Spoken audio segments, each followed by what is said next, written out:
Well, hi there everyone and welcome to the channel. My name is Kareth. Thank you so much for joining me today. I decided to just film what I ate in a day. And I'm going to start with a breakfast sandwich. Now I'm going to be incorporating some freeze-dried ingredients in these recipes as well as a bunch of fresh things. So this is one of my favorite breakfasts to have if I don't already have like a breakfast casserole made or something like that, and I feel like something substantial. This is a nice hearty breakfast. And of course you could make this with fresh eggs, of course, but we don't always have fresh eggs in the house. Like if we're out of fresh eggs, it's just really nice to have these freeze-dried ones as a backup. They cook up so much like a fresh scrambled egg. It's amazing. And these are the Thrive Life brand because that's just what I've sold for years. I have a bunch of these and I love them. They are the best on the market. It's just such a shame they're going out of business. I did buy a bunch of them because I was afraid they were going to run out of stock in this liquidation sale. I've got 1 egg in that little bitty cup, and the proportion there is 3 tablespoons of water to 2 tablespoons of the egg mix. That equals 1 egg. So I've got that mixed up. I put a little salt and pepper in there. And then I just had plugged in my griddle. And I've got some lunch meat ham. That's Black Forest ham. And that's just, I love it with eggs. So really quickly, that heats up really quickly. Do both sides. And then I had already put that bagel in the toaster. It's already nice and toasted up. But I mean, you could make this with regular bread. You could, have this on toast. You could put this on an English muffin. You could skip the bread altogether if you want to just have the meat and the egg, and that's good as well. I've done that too. I've just wrapped the egg in the meat. So I'm going to set that to the side while I get my griddle ready for that egg. So I do put down some butter first because that helps it not to stick, and butter equals better flavor. So I like to pour that egg out really thinly on that griddle surface. I decided to add just a few of the freeze-dried chives. I thought, yeah, why not? Might as well. I could have added that to the little cup. I just didn't think of it. So after about a minute, I get my spatula under there and do the flip, and it just flips over so nicely. It's nice and thin, but it doesn't really tear very easily, so it's perfect. So maybe a minute on the first side, and then put cheese. I just used a slice of American cheese in a quadrant, and then fold it over into quarters. So you've got this delicious egg and cheese. Now it's going to be melting in there. And there's your breakfast sandwich. And literally, guys, this takes maybe 5 minutes. It really takes less than 5 minutes. And the cheese gets nice and ooey gooey melty. And that's just a bonus because then you get to lick that up off the plate. And this is a fantastic sandwich. I love the combination of the freeze-dried scrambled egg with cheese and some sort of meat. You could do this with bacon. You could do this with a sausage patty. And then, of course, you have options for your bread. I think it's wonderful. And it's really filling. So anyway, y'all give that a try. The egg is so delicious. So this actually kept me pretty full all morning. And when I got to the lunch hour, I wasn't really that hungry. So I thought, yeah, I'm probably just going to have some veggies and ranch dip today. So let me show you my green chili ranch dip. This is my favorite type of ranch dip to eat with veggies and that kind of thing. Now I'm going to be using the Thrive Life green chili peppers as well as our garlic and a bunch of the Lighthouse freeze-dried herbs. You could do this with green chili peppers, garlic, and then a pre-made ranch dip mix if you wanted to, but I like to make it myself. I have all the individual herbs and I just like homemade stuff. So I know exactly what I'm going to put in here and I know exactly what's going in my belly. So that's just how I prefer it. I'll put all of these recipes down in the description box below the video. So I'm going to start out with a good amount of the green chili peppers, and then I'm going to add a good amount of garlic to that. And I like to put these into the blender. One of the advantages of using freeze-dried foods is that it blends up beautifully. And you can blend it before you do other things to it. You could blend it before you cook it. Or like in this case, we're going to blend it before we add it to the dip ingredients. Now to those green chilies and to that garlic, we're going to add some of the freeze-dried herbs. So like a good amount of the chives. You could also use green onions here. And then I've got some parsley and some dill. This is just what I like to put in my ranch dip. So this is basically what I'm showing you here. This is going to be a green chili ranch dip mix. And what you do is you keep the mix on your pantry shelf, and then whenever you're needing it, you can make a custom amount of the dip. So I'm adding some onion powder, some kosher salt, and some black pepper. I actually made that onion powder out of some leftover freeze-dried onions that I had in the bottom of a can, but you could use regular onion powder from the store. So that right there, y'all, that is my green chili ranch dip mix. And you can keep this on your pantry shelf for a good long while, but I'm going to show you how I make the dip. So I'm using some sour cream from the grocery store. You could also use the Thrive Life sour cream powder and make your own. If you can get a hold of the sour cream, like I said, I'm so sad they're going out of business. Now to that, I'm adding some mayonnaise. I also have in my cookbook the recipe for a homemade mayonnaise, or you could use store-bought here. So I'm going to end up putting about 3 tablespoons of the green chili ranch dip mix in with about a cup total of that sour cream and mayo. And just mix that together. It smells amazing. If y'all know the flavor of green chilies, they also have a distinctive smell, so a distinctive flavor and a distinctive smell, and it's so good. I love green chilies. If possible, what you want to do here is mix this up and then let it meld in the fridge for a couple of hours. And like I said, I like to serve this with freeze-dried vegetables, and it's fantastic with potato chips. But this is all I ate for lunch that day because I wasn't very hungry.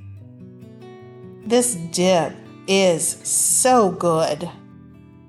It's good with the veggies, it's good with the chips. It's also good as a spread on like a sandwich, a sub sandwich, or in a pita bread sandwich. Also, it's great as a dressing if you thin it out with some buttermilk or milk and then put it on like a fajita salad. That is a great dressing for a fajita salad. I'm just showing you some freeze-dried green beans, some red bell peppers. It's also great with broccoli. It's great with asparagus. It's really good with any vegetable you want to put it with. And yeah, it's fantastic with potato chips. If you make this dip and take it to, let's say, a gathering or something, people are going to ask you for the recipe. It's just that good. I think it's the green chilies in there that, homemade ranch dip is great, right? But when you put a good amount of those green chilies, just takes it over the top. Not too spicy hot, but really flavorful. That's a winner of a recipe. All right, so for dinner that night, I made a beef pot pie, and I was just making a single serve beef pot pie. That's the beauty of using freeze-dried ingredients, is that you can make a serving for one person and not have to worry about what am I going to do with the leftovers. Yeah, this is ideal if you're just serving 1 or 2. Now for this recipe, you are going to need my pie crust mix. The recipe can be found in my first cookbook. That's what I'm showing you. It's actually in my second book as well. And I also have it on my channel. It's with the chicken pot pie recipe. I'm also going to be using some Espanol sauce and some cream of soup mix. That one is in my second cookbook. All of these recipes can be found on my channel. They're free for everybody. But if you would like to grab a cookbook from me, I will link to those below. Y'all need to have my cookbooks, because if you have freeze-dried ingredients and you want to cook delicious meals that you and your family are going to want to eat, pick up my cookbooks, because a lot of love went into developing those recipes, and you will not be sorry that you have them, especially if you need to eat from your food stores at some point. They're all recipes for meals in jars and mixes in jars. They're all shelf stable. All right, so I'm going to start by using some Espanol sauce. And like I said, this is a beef pot pie for one. It's actually a pretty good size serving. It fed me for 2 days. But anyway, technically, this is beef pot pie for one. So I'm just putting 2 tablespoons of that Espanol sauce mix. And if you don't have it, Thrive Life is completely sold out of it now, and they're going out of business. You won't be able to buy it. But don't worry, I have a copycat recipe in my first book for that. It's also on my channel. And here comes the cream of soup mix, because it's really like a cream of anything. And that is going to make the sauce for the filling just so delicious. I'm putting in just a pinch of salt, a little bit of pepper. That's a cup of water. You want those sauce mixes to dissolve in the water, and so we're going to give them a little head start, give it a whisk, and then we'll turn that heat on, and it will continue to dissolve those sauce mixes, and then it'll thicken up really nicely. Now at this point, you can put whatever you want into your beef pot pie. I'm using the beef dices from Thrive Life. They're like little steak bites. You could also put in ground beef or shredded beef, or you could do pulled pork here, like whatever you want to do. Any freeze-dried meat you like. Now I'm going to add to that the things I like in my beef pot pie, which is mushrooms, onions, potatoes. I thought I'd add some butternut squash because, hey, I can.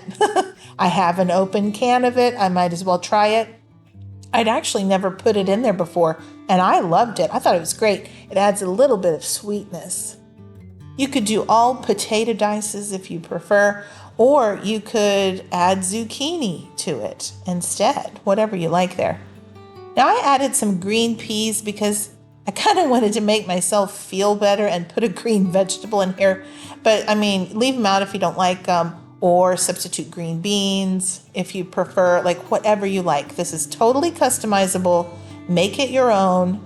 You can decide what you want in your beef pot pie. But this recipe right here, this is a good jumping off point, a good starting point. All right, now I'm going to bring that to a boil, reduce it to a simmer, and it's got to go for like 10 or 15 minutes. So I'm going to turn that on low and then turn my attention to the pie crust mix. So my pie crust mix, like I said, I'll have the recipes down below. You can also find that on my channel. But I decided I'm just going to do like half a recipe for a 1 crust pie crust. I've got maybe half a cup mix or something like that, and just a couple tablespoons of cold water.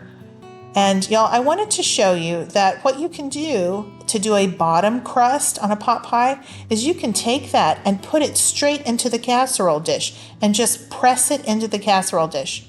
But y'all, I forgot to hit record when I did that part. I'm sorry. You'll be able to see it later, but I just messed up. Okay, every once in a while, go and check on your little beef pot pie filling and make sure it's doing well on the stove. Give it a stir. What I did was I kind of divided the pie crust mix into 2, and I pressed about probably 2/3 of it into the bottom of a little bitty casserole dish. And then the top crust, I didn't even want to get out my rolling pin. I just thought, oh, I'll just roll it with my jar. It doesn't matter. Y'all can just press it out with your hand if you want to. Let's turn our attention back to the filling. So at this point, it's probably been 10 or 12 minutes. And see how that sauce gets nice and thick? And doesn't it just look glossy and gorgeous? You can go ahead and give this a taste. You're basically tasting for seasonings, and you're wanting to make sure that the ingredients are mostly refreshed You are going to put this in the oven so they can finish refreshing in the oven if they need to. But at this point, they should be pretty well refreshed. So there's that little pie crust I was telling you I had pressed down into the bottom of that little casserole dish. You can just fill it up with your beef filling, put on the top crust. I like to fold in my edges and cut some slits. I got that casserole dish from my grandmother, my dad's mama.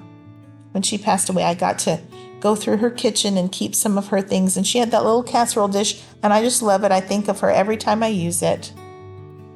Now, I didn't want to heat up my kitchen, so I put that in the toaster oven, and I baked it at 385 for about 15 minutes.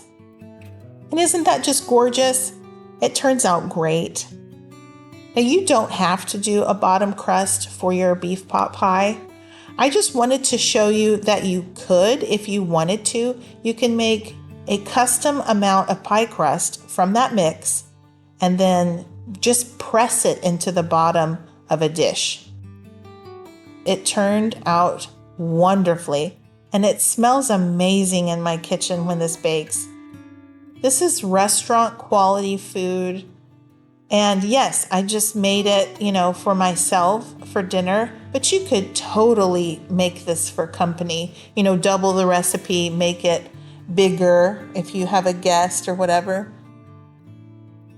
It's so delicious. They're never going to guess this came from freeze-dried.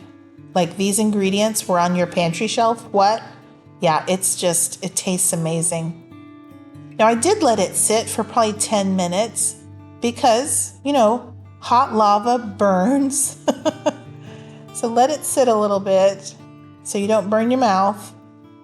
But y'all, it's just amazing.